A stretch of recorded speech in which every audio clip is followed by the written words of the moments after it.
Hey friends, and welcome to the Happy Hour. My name is Jamie Ivey and I'm your host every week. And you listen to the Happy Hour podcast with Jamie Ivey, and this is episode number 38 with my friend Jessica Thompson. Now, Jessica's been on the show before, and I absolutely am a huge fan of hers. She cracks me up, first of all, and I adore her writing. She has a new book out called Everyday Grace, which I recently finished and highly recommend. I'll put links for that in the show notes over at jamieivey.com. Jessica lives in Southern California. She's an author and a speaker and a mom to 3 kids, and she's just a great gal. I want to be friends with her in real life. Well, I mean, we are friends in real life. I want to sit at the dinner table with her in real life and hang out. I want to say thanks to Kimberly Kendrick. She sent me a message on Twitter, which if you want to find me, it's at Jamie_Ivey.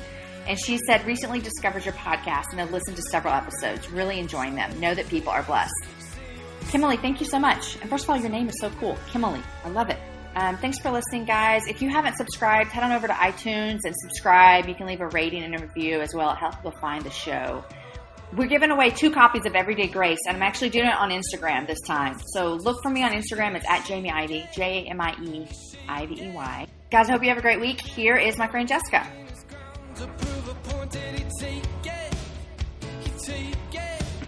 Hello. Hi.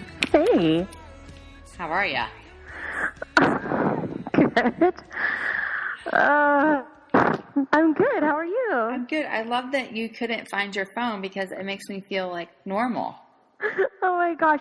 What's so funny, here's the moral of the story. I was watching the show Nashville and got a little... Got a little too into it? Well, yes, and then lost track of time. Then I was like, oh, I can fit in one more episode, which makes you know that I've already watched one. Right. And then I was like 10 or 15 minutes to 11, and then I'm like, oh, I don't know where, I have no idea where my phone is. I don't know how long it's been missing. I don't know if the kid's school has called to tell me that my child has died. Right, nothing. You're out of touch. But all you know is something that like Raina.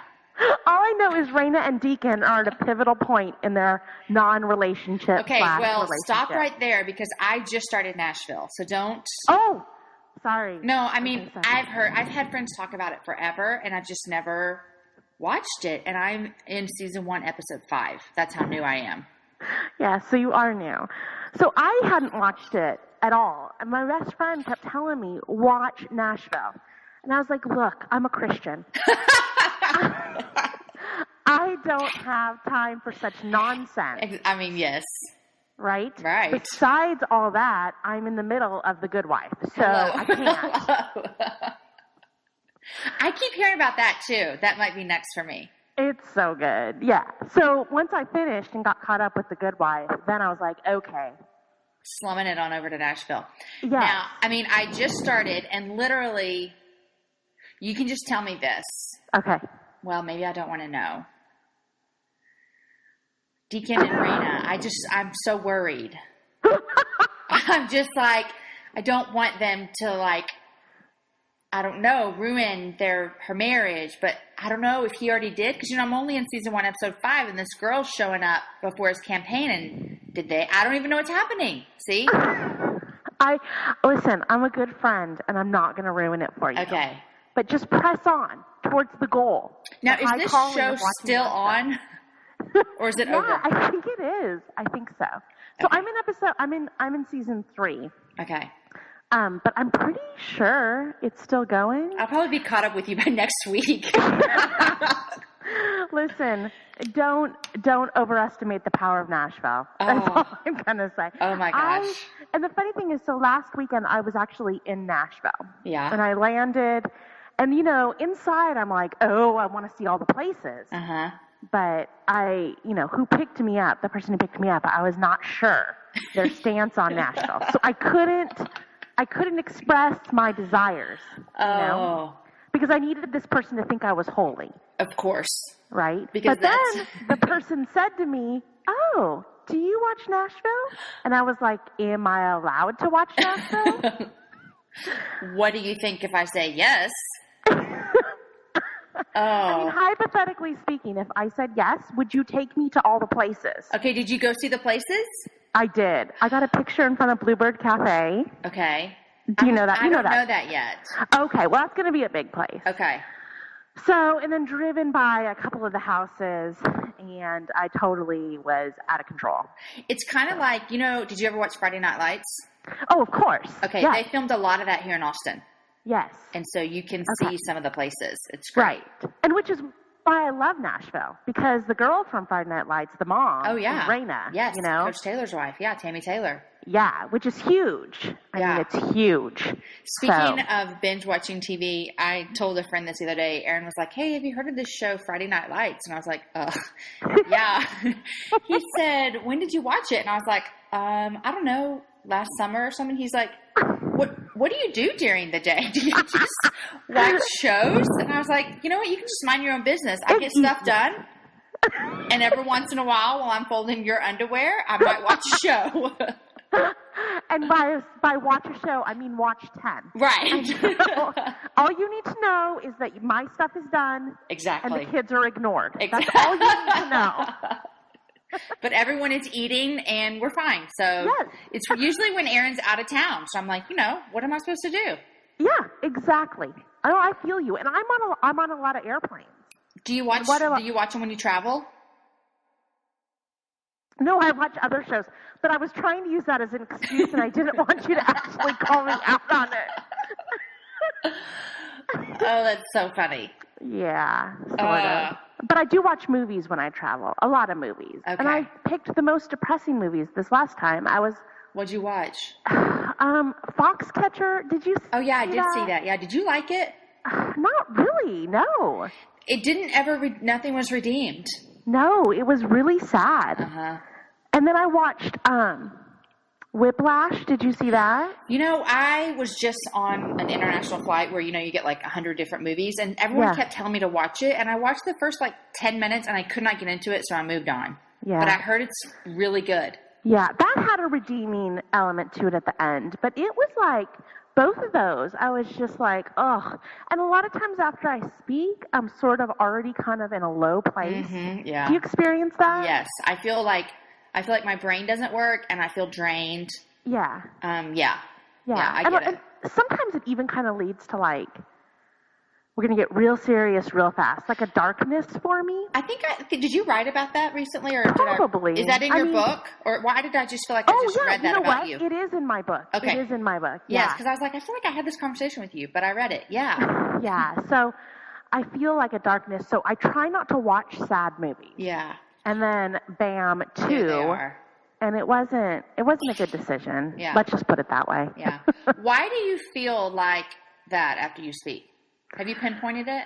I think it's a few things. I think it is emotion, like speaking for me, and I don't know if it is this way for everybody, but speaking for me is emotionally, physically, and spiritually draining. Mm-hmm. Like to use a football analogy, I just leave everything out there. Yeah. Mm-hmm. And I'm in some ways, and not physically because this would be scary, but sort of naked. Like I just bear everything. Oh, yeah. No, I totally get that. Yes. And so then I think I feel a lot of condemnation after, and I think I feel a lot of oh, that was stupid. Why did I say that? Because this is going to be a shocker to you, but sometimes I say stupid things, and sometimes it's in large groups of people. So just that, or I feel like, oh, I shouldn't have told them that about myself. What are they going to think of me? Yeah. All of it. So I think there's that element. And then I think you're exhausted. Mm-hmm. And then I also think it's a spiritual attack. I mean, I feel like what I'm doing isn't necessarily what the devil wants me to be doing. Mm-hmm. So I feel like there is a spiritual element to it too. Yeah. I get all of that. I think one of the things for me after I've done teaching, especially if it's like a weekend thing where you're teaching multiple times, is preparing to teach is the hardest part for me. I'm a very slow writer of my stuff. So I feel like I have been through the ringer by the time I stand up there. Yeah. And I feel like spiritually I have just dug into these words. And lately, for some reason, I was telling Aaron this the other day, I don't know if it's people are asking me to do this or the Holy Spirit's just prompting. I keep teaching on the hardest topics ever. Yeah. I want to teach on, I don't know, something really happy and fluffy. I don't know. I've been teaching on like, why just trials in our life. And, like 2 Corinthians 12 about like Paul had this weakness and he said, I rejoice in it. Hello, I'm happy for it. And so I feel like when I'm done that I just feel spiritually depleted. Yes. Like I'm done. Laid it all out. I'm done. Yeah. I mean, it's no wonder the health and wealth guys do what they do because like if you experience what you teach on, then they're getting all maybe we should switch to what we're doing. Some days that sounds appealing. Like, right? Wow. I mean, have you ever seen anybody happier than Joel Osteen? I haven't. Maybe his wife. You're right. My bad. So, it is hard. Anyway, why was I telling you all that? I don't know. Because we were talking about Nashville and speaking or something. I don't know. Right. Yeah. And the movies you watch. Yeah. Yeah. So, it's coming home is often hard. And I think one other thing is my family is like, I'm no big deal. So you go away and you speak and everybody's just kind and encouraging. Yes. And then you get home and they didn't do the dishes. Right. And you're like, you obviously don't know who I am. People have been clearing my plate. Yeah. People have been clearing my plate all weekend. Right. And now I come home. Yeah. And I got to do what I'm supposed to be doing, Yes. Oh, I totally get that. I say re-entry for me, no matter how long I've been gone or where I've been, is so difficult. Yeah. Yeah. Coming back into this life is really hard for me. Yeah. Yeah. And not that one is better than the other. That's not what we're saying. It's just they're sometimes so extreme. Like I'm going out of town this weekend with Aaron. We're going to a conference, but I'll be alone with my husband in a hotel with no responsibilities except for myself. Not even him. He's a grown man, so I have responsible for one person. And so even just that coming home, I'll be like, wait, y'all need me to cook for you like 3 times a day? Wow. Yes. I didn't have to cook for 4 days in a row, Right. Yeah. It's hard. I mean, even a girl's night out. Yes. It doesn't even matter. Like you go away and you forget and you come home and you're reminded and it's like, ugh. This brings me to this new book I just read. Yeah. It is called Everyday Grace. That was so smooth. Wasn't that smooth? Man, that was good. No, but really, it just made me think because sometimes if like I go out, and this is like, I'm not talking bad about my husband, but because I would say this if you were sitting here, but then you come home and like all of the dishes are still in the sink. Yeah. And you're like, wait, I went out and I have to do the dishes? Like something doesn't add up. But like it made me think even just, I'm not trying to be joking, but like in your book, you talk about like relationships and extending that grace. So let's talk about your book. Yeah. Okay. It's so wonderful. I just finished it yesterday. Thanks. Everyday I'm glad Grace, you liked it. Which I got confused with. Don't you have another book title with grace in it? Oh my gosh. Every one of my book titles. And that's not my. Is it Grace-Based Parenting? No, so that's a different. So it's Give Them Grace is our Give Them Grace. Book. Yes. Yeah. Sorry, and then and then I have another book called Exploring Grace. Yes, so that's the devotional. The same letters. Mm-hmm. So E.G. Yeah. So I don't have a lot to say over the title. There you go. But needless to say, if I ever write a book without the grace in the title, then you can be worried about me. Because something's happened. Yeah. Yeah. Oh, well, when I read this book, what I love about this book, I'll just give you my personal opinion for everyone to listen to. The tagline underneath it is Infusing All Your Relationship with the Love of Jesus. And basically, you start out the book with like, there are 1,001 relationship books that you could go find. I mean, there are so many relationship books that tell you like 10 steps to be a better friend or do these 5 things to be a good mom. And those are all great things. But your book, you're basically like, I have no steps. I just have Jesus. Right. Yeah. And that really resonates with me because I'm someone who like, okay, like for example, tell me how to lose 10 pounds. Give me 10 ways and I'm going to do them because you tell me it will work. And so if you give me 5 ways I'm going to be the best wife, I'm going to do it.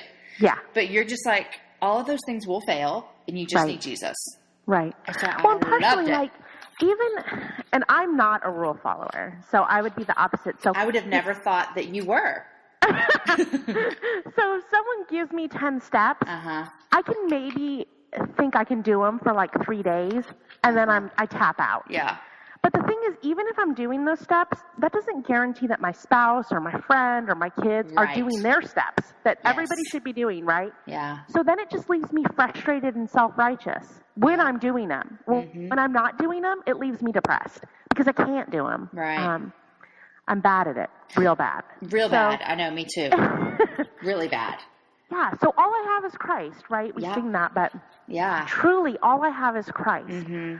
And the more I dwell on him and how he's loved me, the easier those relationships are for me. Yeah. One thing that really stood out to me, and I had breakfast with a girlfriend this morning, and we both have kids from hard places. And so we're kind of lamenting with each other and encouraging and all kinds of stuff. But I was telling her about 2 weeks ago when I started your book, God really used this book to stir some things in me, and I just had a really big come to Jesus meeting about parenting, and I just feel like I was expecting so much of my children.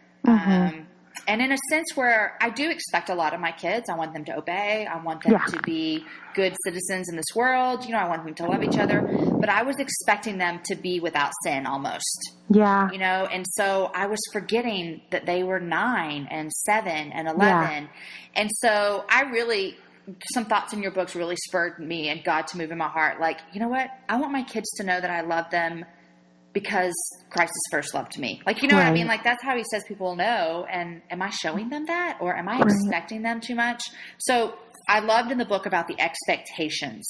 Yeah. And you talked about that with all different areas. But for me, it struck me with my parenting. Like, I'm expecting my kids to be without sin, and that's ludicrous. Right. Well, I think expectation, and David's also says this, like, expectation is a planned bitterness. And I think in the book I talk about expectation being a planned resentment. Anytime we place expectations on each other, we will end up resenting that person because they're going to fail. Nobody's Jesus. Right. And we're all expecting it from each other. Yeah. Like, I'm expecting my husband to be my savior, and then alternately, I'm expecting him to worship me as though I'm his. Right. I'm expecting my kids to be perfect. I'm expecting my friends to always be there for me. I'm expecting my parents to parent me perfectly still. Which basically for me now, what that means is you bless me financially, but leave me, stay out of my life. Yep. Don't tell me what to do. Yeah. We're all expecting things from each other constantly. And when we can let go of that expectation, or actually get a realistic expectation, which is we're all sinners. Right. Right. So not to be shocked at someone else's sin because I'm just like them. Mm-hmm. You said that in your book. If you want a realistic expectation, just expect to be sinned against. Right. And that changes everything. It does. I don't think we go around expecting that. Right. No, we don't.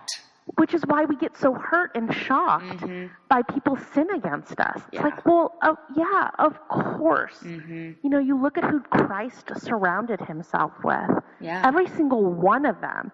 Like, if we want to know, okay, what kind of people are we going to be in contact with? Just look at the disciples. Yeah. I mean, all of them were major screw-ups, which I'm grateful for. Right. Because I can fit in there. Yeah. And then I can say, well, look at how Christ treated that. Exactly. When Peter is about to deny him. I think about Peter, yes. Yeah. He's like, you're about to deny me. And what does Christ say? He doesn't say, no, don't do it. Don't do it. Yeah.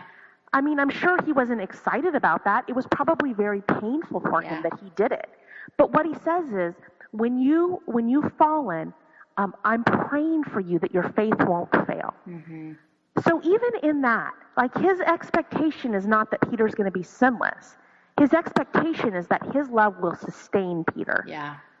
And that's good for us. It is. And we see that it did with Peter. I mean, and the way that Jesus treated Peter afterwards is just the example of how he is for us, you know? And it's also, I think about it, I mean, my life, my big thoughts are marriage and parenting because that's what I'm in right now. And I think about that with my kids, and I think about, they let me down now, but it's in ways that aren't really affecting us, oh, they forgot to do the dishes, whatever. Right. But as they get older, they're going to let me down, and I shouldn't say let me down. They're going to sin in ways that are bigger, And so I think it made me think, I want to be ready for that. I don't want to be shocked by that. I want to have arms wide open. And I need to be practicing that now with the little things. Yeah. So that when those big things happen, that they know their mom's going to be there for them. I want to be that way so badly. Yeah. And I mean, and we're going to forget that constantly. Mm-hmm. We're going to forget it. And we're going to go back to trying to build our own righteousness and do everything just right. And when we're there, I'm going to do everything just right. I'm going to build my own righteousness. I'm going to be the best mom. That's when we're most demanding with our children. Yes. Yes. And you talk about that too with making idols out of them. Yeah. And I liked it because and I feel this way sometimes. In fact, our pastor just preached this week on parenting and about making idols out of our children or making idols out of ourselves. And idols out of ourselves would be like you're a very disciplinarian parent. Like we can all discipline, but like we rely on that mostly because we want ourselves to look good. Yeah. And child-based idolatry and parenting would be like we just kind of no discipline, and as long as the kids are happy. But you talk about, and I think about this so much, is if my kids grow up to be, in my eyes and the world's eyes, complete, utter screw-ups and failures, that is not my identity. Right. That's a hard pill to swallow. That is so hard. It is so hard for us to say okay to God in that. I mean, I think partially the church preaches, and it sounds like your pastor's not, which I'm grateful for. But a lot of the church, up. Yeah, well, a lot of the church preaches like motherhood is your highest calling, and so we put in that. Yeah, and motherhood is important, but it's not my first calling. It's not. No. My first calling is I'm a daughter of the King. Right. And if I find my identity there, if I find my identity in what he's already said over me, then I won't look for my identity in my children. And again, once we start doing that, and it can be as silly as I want my kid to be the one who scores the touchdown. Yeah. Because somehow when they make that touchdown, it says something about me as a person. Oh, yeah. Like when I say that out loud, it sounds ridiculous. But we think it. Yeah, it's in my heart.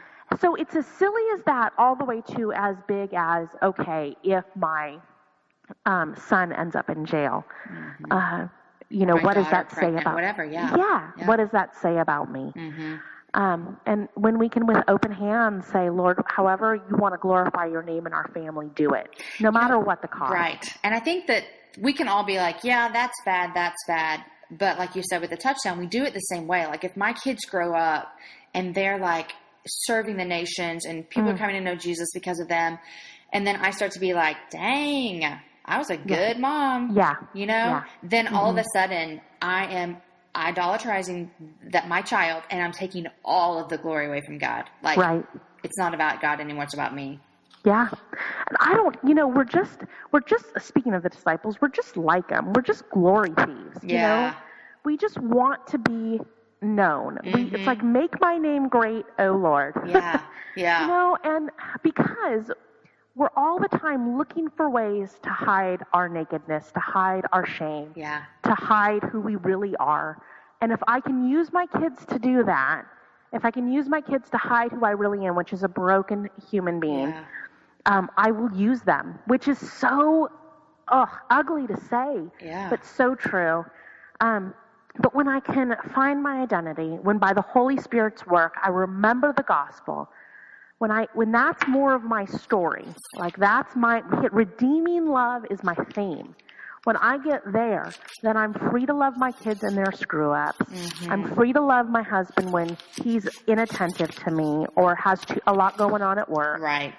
I'm free. Yeah. There's a freedom there. I'm not enslaved anymore to my idols. Right. I'm free. Yeah. You said in here, the freedom of the gospel says we don't have to blame anybody else. We can take full responsibility for our own sin because we have been completely forgiven. And that's just it changes the way you look at people when you think about your own sin and that you've been forgiven because of it. It does. So when I say out loud to you, like, I feel some sort of pride in my parenting when my son scores the touchdown. I can almost laugh at it. Like that's kind of silly. Yeah. I mean, not kind of. It's really silly. Right. And for all the non-sports moms out there who are like rolling their eyes at me, I mean, there are things in your life too that you do the same thing. For sure. I mean, it can be so, or even like, oh, my daughter looks really pretty today. Oh, yeah. So that makes me a good person. But when I'm free, when I can say those things out loud, it saps the power out of it because it's so ridiculous. Right. Like those secret little sins that we hold on to, when we bring them to the light, it drains power because we see it for what it really is, which is a pile of crap. And then we can see the glory of God, which is he's so much better. His love is so much better. So then I'm free to admit, like, I'm a mess up. I'm a sinner. I don't have to hide it from you.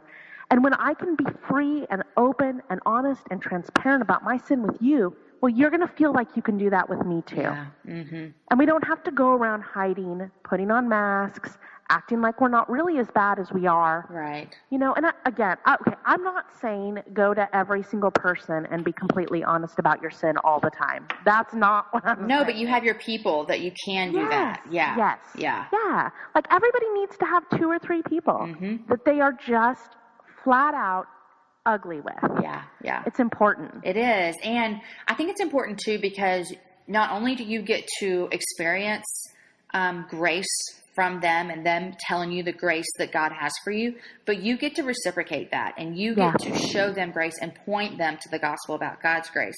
And so it's almost like when you get to be the person that also points, it's almost like a reboot in your brain. Like you're constantly connecting those things together. Like, okay, I'm telling this to her, but I'm also telling this to myself as well. Right. Yeah. You know what, Jessica, as you're talking, I'm like, it would be much, and this seems weird, it would be much easier for me to air some really dirty laundry out to people and be like, God's forgiven me. But it is hard sometimes for those to voice those sins that you could go your whole life and no one would know about. Yeah. Like pride, or like what we just talked about, like putting your children's goodness and badness on yourself. You know, like those are more difficult to confess almost. They are. And I think like if you're in a community that says confessing sin is important, we've sort of sanitized it. So for instance, like you said, pride. I might go to my friends and say, gosh, I'm really struggling with pride, which is a lie. Like I flat out gave into it and thought I was the best ever. You know, I didn't struggle with it one bit. I loved it. I loved every minute of it. Right, I see what you're saying. Yeah, until the Lord opened my eyes to the ugliness of it. So, yeah, I think, you know, and then we have these Christian sins that we confess. Oh, gosh, I only read my Bible for 30 minutes. Will he ever forgive me? You know, like, oh, I only prayed for you once today. You know, and I think we see that the importance of confessing sin to each other, but we sanitize it. And if we can get to the place where we're not doing that anymore, there's going to be real power there. There's going to be real freedom there.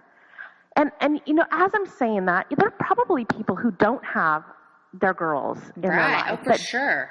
And the beautiful part about this, which just kind of almost brings me to tears thinking about it, is you've got Christ.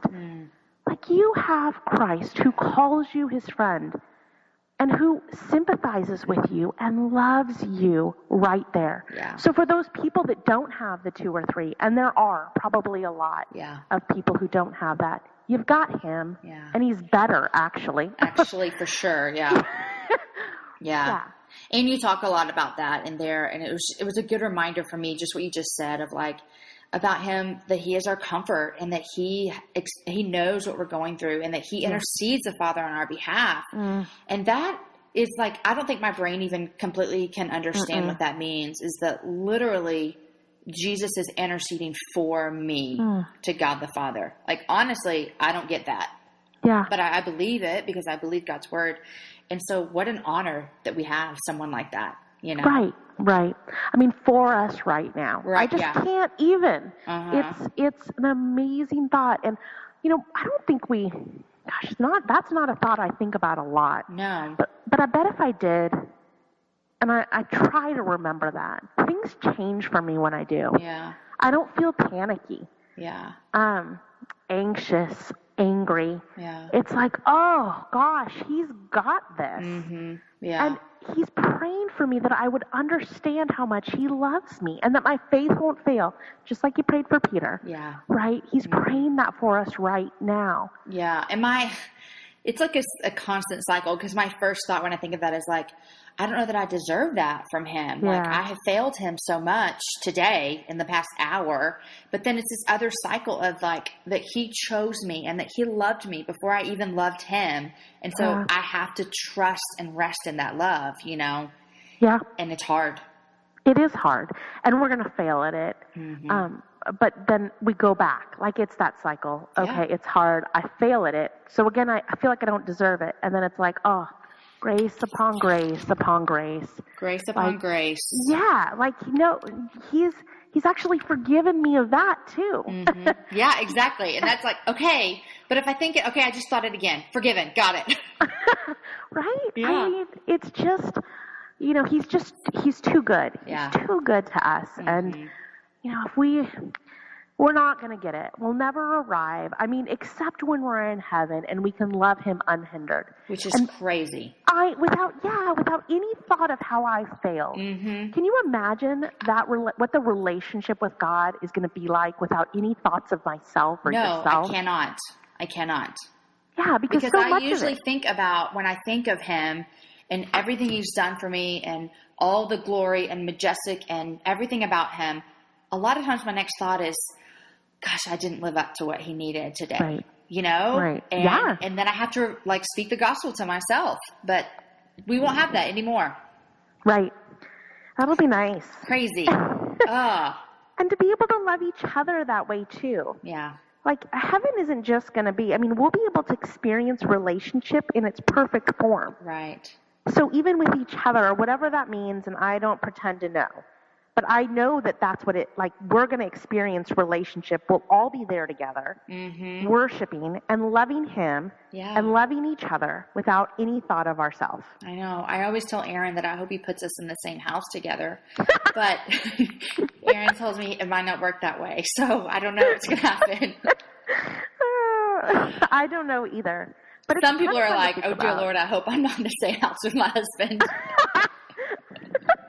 Or my kids. Right. But everything will be perfect there. There'll be none of the, false things that you have. So you said false expectations a while ago. And let me tell you, I've been married, I don't know how long, 13 years maybe. Yeah. And I'm finally figuring out that if I want Aaron to do something, that I cannot think hard enough about it to make him do it. And I have to just tell him, okay? Because I cannot tell you. And usually we do for others like what we really want to be done. So, for example, every time Aaron goes away on a trip, if it's a long trip, not a weekend trip, and the kids and I would go pick him up from the airport, we always go in and wait for him at the bottom of the escalator. Yes. And they love it. And I always want him to do that for me. Yeah. But usually when I come in from out of town, he's like, I'll just meet you at the curb. Like, in he's his waiting mind, for he's you. like, it's way too hard to get all the kids out. Yeah. But I want the kids at the bottom of the escalator. Yeah. So when I was coming home from Uganda a couple weeks ago, I was like, hey, just so everyone is on the same page, can y'all please come inside to pick me up? Which it kind of ruined the sweetness of it, but they were there. Those so expectations. Oh. Hey, did y'all just have a family vacation? Well, sort of, yes. But did it go a while? What happened? Tell me. Yeah, speaking of expectations, right. Exactly. Okay, so spring break for my kids was last week, and it was started Easter Sunday. Was that Sunday was that week would have been Easter break, and so my husband and I were just like, oh, let's surprise them. Let's tell them Sunday morning, have it be their Easter present. Get your bags packed, kids. I feel like I'm a game show host. Get your bags packed. Everybody's going on a trip. We're going to have some serious fun and be the best parents ever. Right. So we told them that. My oldest son, he's 16. He is like a roller coaster enthusiast / total nerd. Okay. He knows, and I'm not exaggerating, he knows every major roller coaster in the world. He knows the height. He knows the angle. That's hilarious. I've never heard of anyone that loves roller coasters. Okay. Yeah. So the angle, degree, drop. He knows all the different types.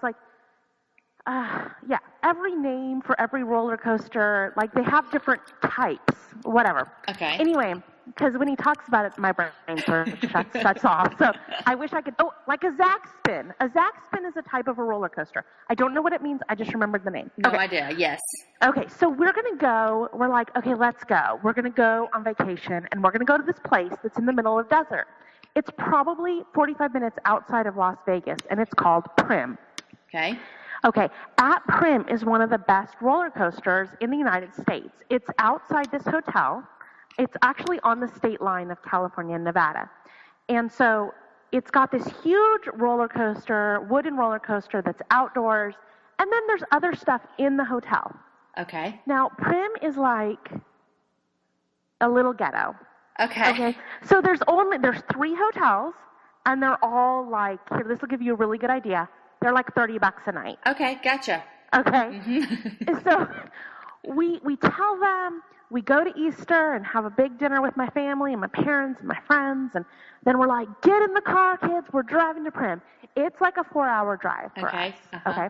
So we drive out there, and everybody's excited, and we get there, and it's night, so the roller coaster's not running. No big deal. We'll just get our rooms and get up tomorrow morning and spend the whole day. We're going to get an all-day pass. You ride that roller coaster 700 times. Right. Right? So exciting. So we get up in the, we get out of the hotel, the elevator for the hotel, and I'm like walking down the hall and there's cigarette butts. Okay, that's the kind of hotel this is. And that's up by the rooms. It's not even downstairs where the casino is. Gotcha. Okay, so we get up there and go to bed, get up in the morning. Now my son is complaining of a sore throat, my oldest son, the one who loves roller coasters. And I'm like, it's probably just allergies. There's smoke everywhere. You'll be fine. So we get up in the morning, and I look online to see how much the pass is for all day, and it reads closed during the week. No. Yeah. So I look, my husband and I, neither one of us are planners.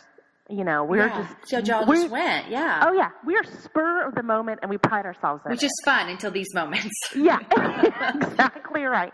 And typically things work out for us okay, but this was the biggest fail ever. Oh, no. So we're like, okay, we're just going to let the boys sleep in, because my 2 boys, my 14-year-old, 16-year-old, had a room next to us, and then it was me and my husband and my daughter had a room. And we're like, we're just going to let them sleep in, and then we're just going to tell them. So we're trying to scramble. What are we going to do, right?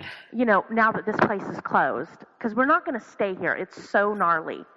So we decide we're going to drive into Vegas and go to Circus, which also has its own amusement park. Okay. Which is, it's not one of the world's best, but it's not bad, right? Okay. Mm-hmm. So we get to I get a suite, like a room, which is also super cheap, ridiculously inexpensive.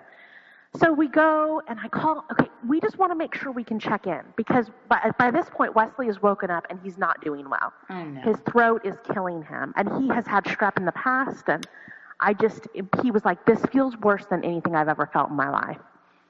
So he's got a fever, and I'm like, we're not going home. We are pressing on with this vacation. Yes. No matter if it kills him. Right? We're going. Yeah, we are going. So can we just check into our room? I know it's early, this whole thing. Yes, come. Your room is ready. We get there. Your room's not ready. And so he's like laying on the floor of a casino, dying. And, which, if you're going to lay on a floor, it's not a casino floor that you want to lay on. I mean, FYI, it's not a good idea. No.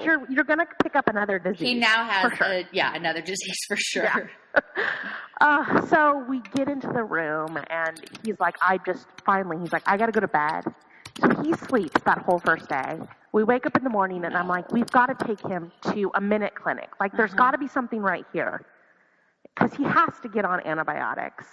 Antibiotics save you while killing you. I get it for all the non-antibiotic people. I understand. Yeah. But we had to have a vacation, right? Yeah. Because now we're 2 days in, and nothing has happened except we've sat in hotel rooms that are gross. Are the kids happy or mad?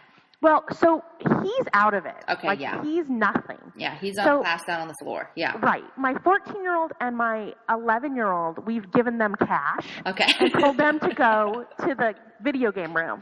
So we don't even see them at this point, right? Like I don't know, they could have been gambling for all I know. Hey, if they won, you're good.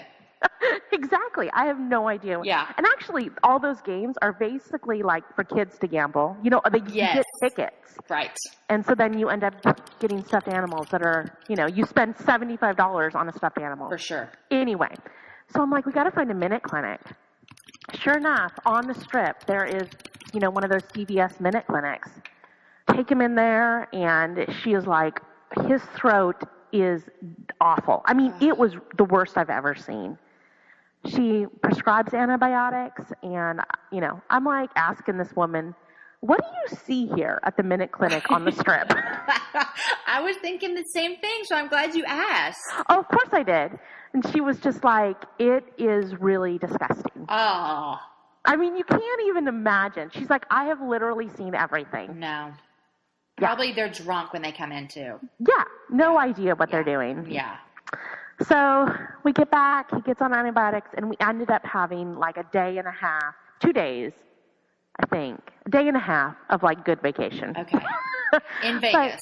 In Vegas. We were in Vegas.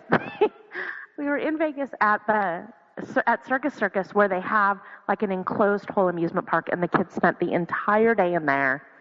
And then we took them out to go to, there was like a restaurant in the hotel that we thought looked fine, but it was actually Vince Neil, is that his name? Like the lead singer of, not Van Halen, but some other heavy metal, Motley Crue. Oh, fun. His restaurant. Okay. So we go I can imagine Oh my gosh, we go and sit down in there, and I'm just like, what are we doing? I don't even understand this at all. But everybody had fun. We got home on Wednesday night late. We drove home Wednesday night late, which on the way home, one more thing, and then I'll stop complaining. On the way home, there's like this windy road up through a hill, up through a mountain. Yeah. And there was an accident at the end of this. It took us, and this is not an exaggeration, it took us 2 hours to go 5 miles. Oh, and there's no way to turn around.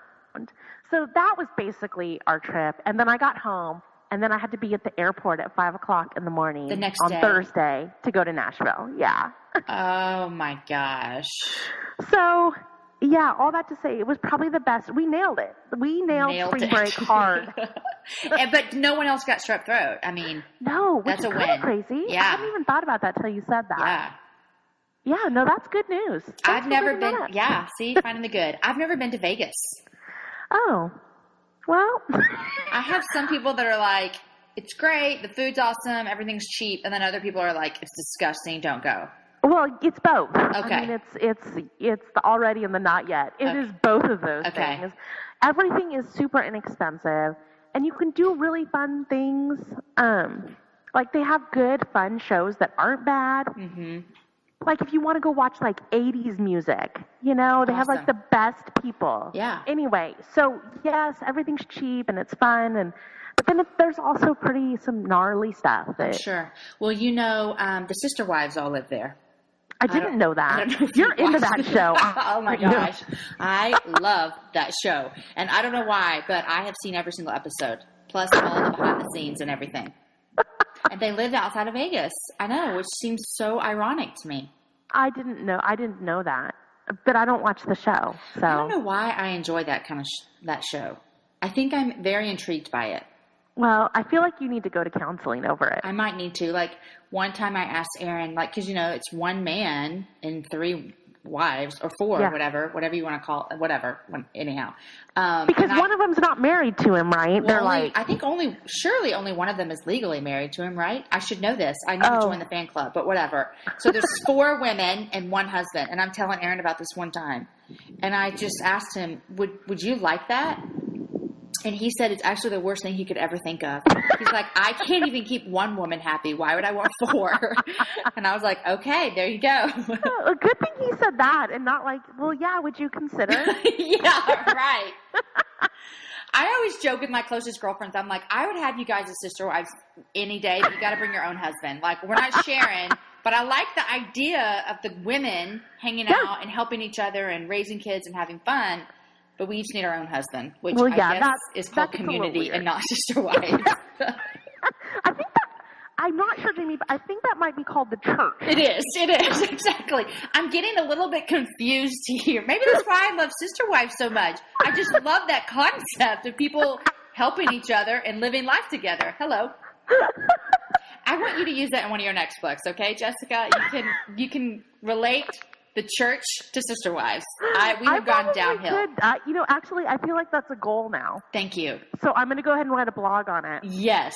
Yeah. Yes. I'll do that. Oh my gosh. What are you reading these days?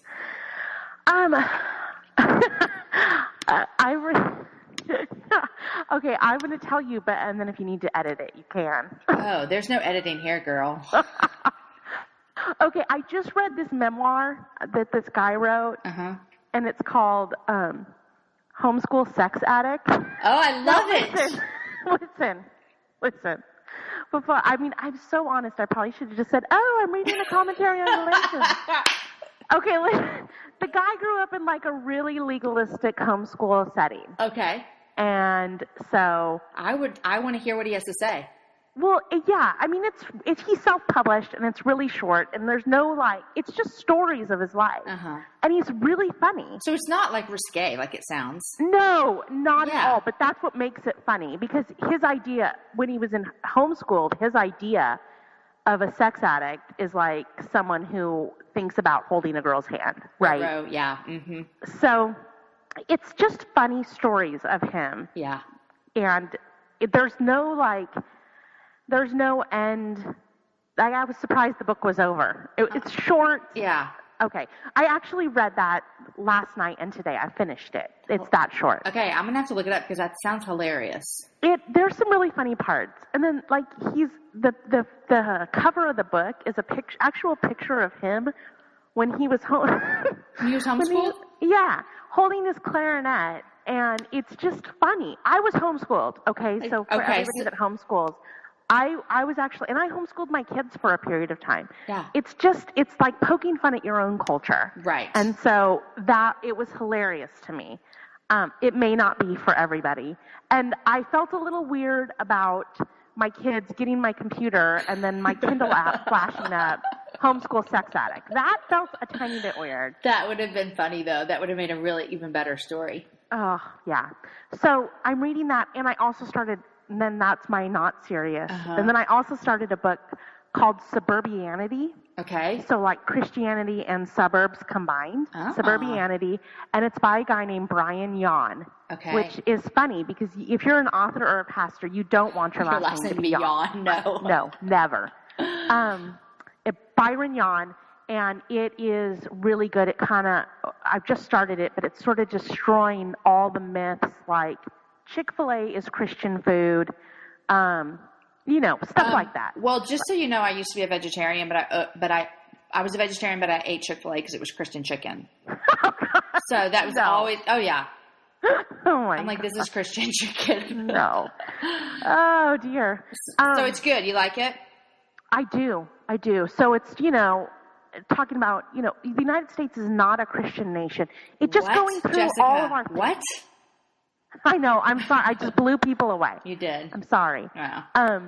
It just goes through all of our little hobby horses that we ride, especially suburban Christians. I want to read this. Yeah, it blows them apart.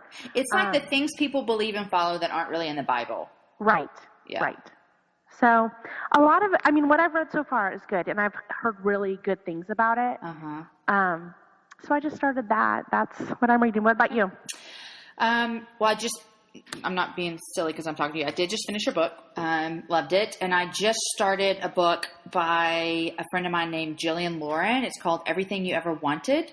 And it's a memoir about, I'm actually like 6 pages in, but it's a memoir about her and her husband adopting their child from Ethiopia. So this is also my friend who I think she'll be on the podcast in a couple of months, whatever. She wrote a book I read a couple years ago called Some Girls. And the tagline is My Life in a Harem. Is that how you say it? Harem?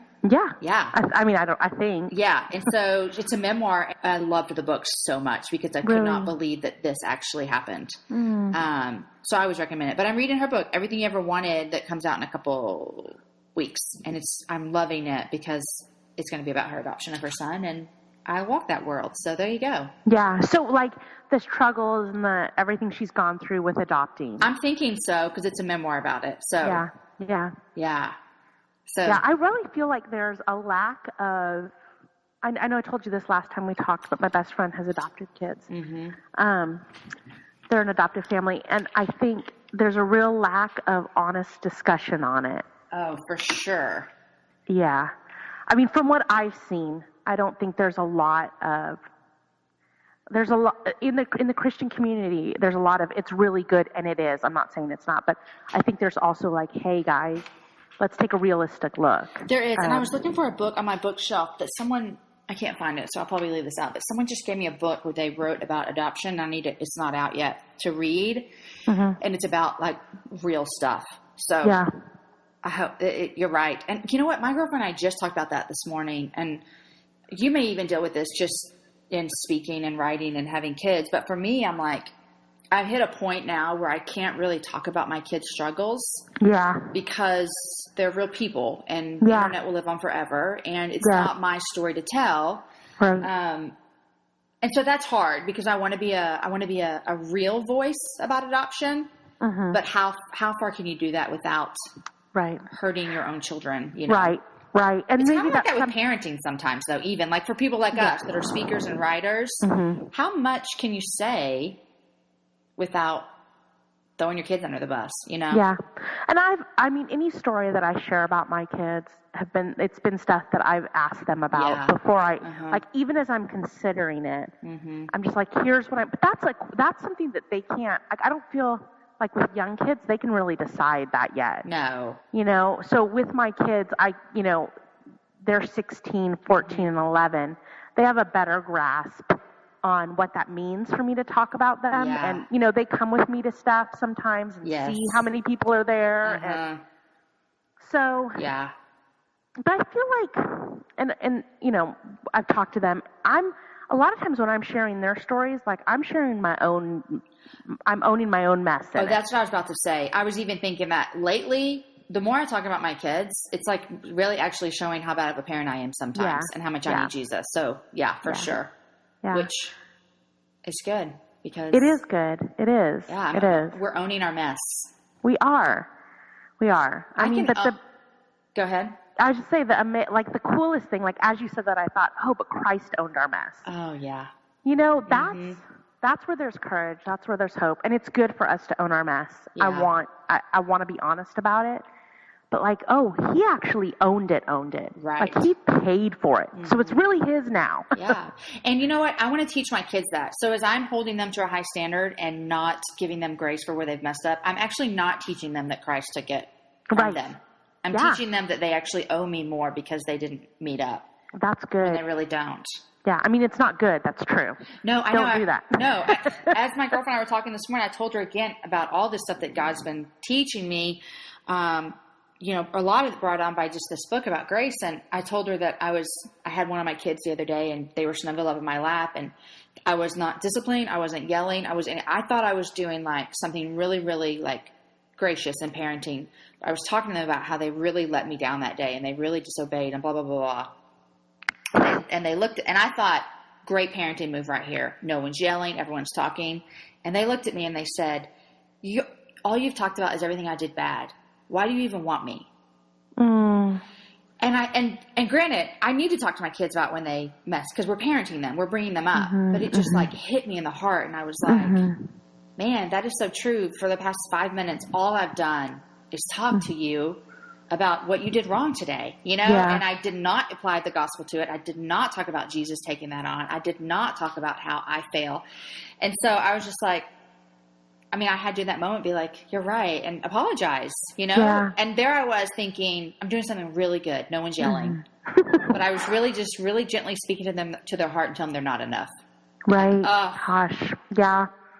But it gave a moment for me to confess and say, you're right. Yeah. When at first I wanted to be like, well, because you haven't done much right today, blah, blah, blah, blah, blah.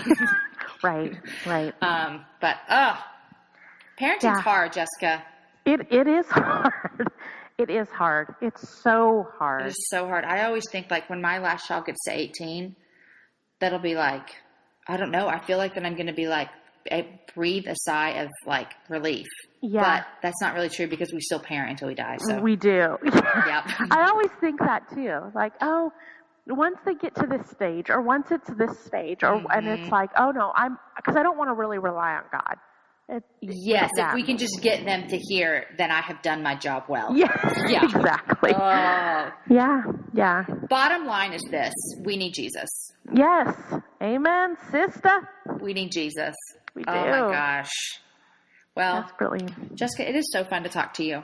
No, I love talking to you. It's so fun. I feel like that we just talked about like Nashville, Grace, vacation, all kinds of fun stuff.